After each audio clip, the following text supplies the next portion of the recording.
Hey there, thank you guys for coming back to another Cash Checker Credit Kira review, and today I have some really good tips for you.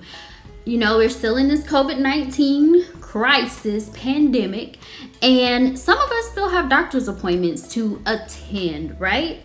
Not because of any COVID issues, but it may be just a wellness check. It may be for a prescription refill. It may be, anything that's just not related to that. It's where you don't have any signs or symptoms of having a cold or anything. So this is what I wanted to talk to you about today. How to visit a doctor's office without actually getting sick. So there are a couple things that you can do. Number one, so let's just say you are at the point where your anxiety levels are just through the roof, okay? You do not want to step foot into a doctor's office. So what are you going to do? You know you need to make this appointment for whatever reason, but what are you going to do? So you know what you can do? Ask for a telehealth session or an appointment. What is telehealth? Telehealth is where your provider will find a way to connect with you virtually.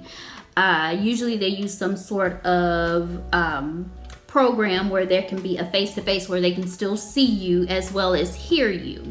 And that's usually through a device and some sort of internet. So see if they have telehealth available. Not all insurance plans will pay for telehealth services. How else you can be healthy and get what you need from your doctor, your physician, okay? So if they say no for telehealth, okay.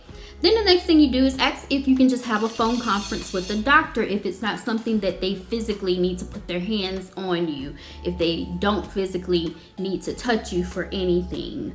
And you can see if your doctor will agree to that, and normally his nurse will talk to you first and let you know if that's something that may be possible. You may not get an answer right then when you call in to try to figure out, what are your options for trying to stay safe during this time and trying to stay as healthy as possible. But they'll usually get back to you. Their turnover times are really good. Within 24 hours, actually probably before that, you probably get a call back and let you know whether or not that would be something for you. So let's say you don't get a phone conference. So you have to go into the doctor's office. Okay, so you have to go into the doctor's office. The best thing to do is find out where the sick waiting room is and where the healthy waiting room is. You want to go to the healthy waiting room if you are healthy. Again, go to the healthy waiting room if you are healthy. If you have no signs and symptoms, especially of this COVID type of thing, go to the healthy.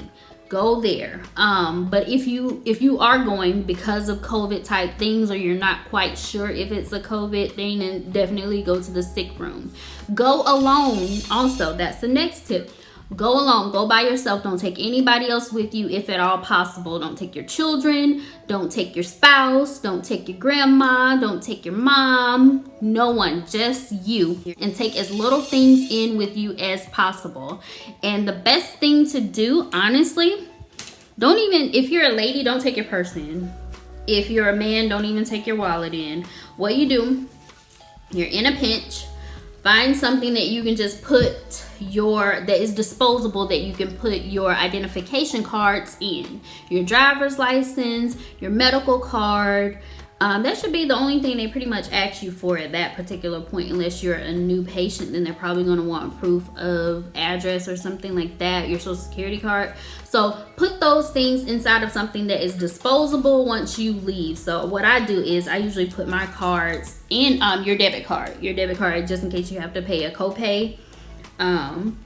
Take your debit card and put it in there. So debit card, ID, health ID, and possibly your social security card. Pop it in a little glove and pop that in your pocket, or a little bag, whatever you have that you can just toss out when you're done. Do not take your wallet. Do not take your purse.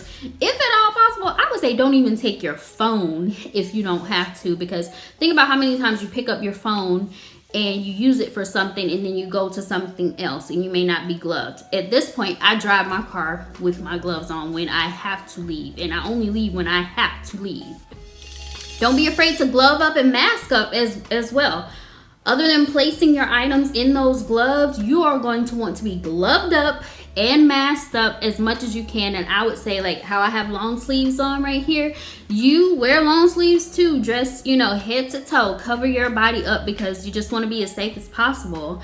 And yeah, those are my tips. They will work. Those are all definitely cash tips, okay?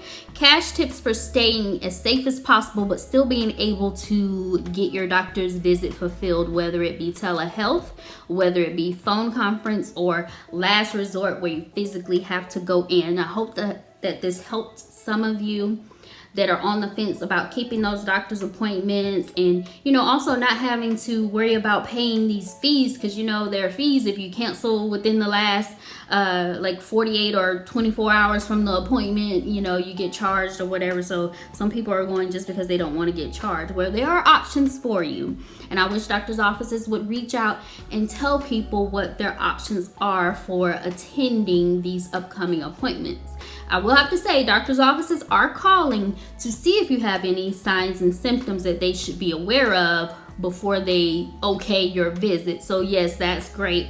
But I think that they should also offer alternatives to actually having to physically come into the office. These are definitely all cash tips today. So thank you so much for tuning in, and make sure you subscribe, share this video with all of your friends, especially your friends who have kids. That is really important. Kids and elderly. Well, really this virus is taking everyone out these days. So share those tips. Thank you so much. Subscribe, share, like, comment, all that good stuff. Notification bell is very important. I'll see you in the next one. Bye.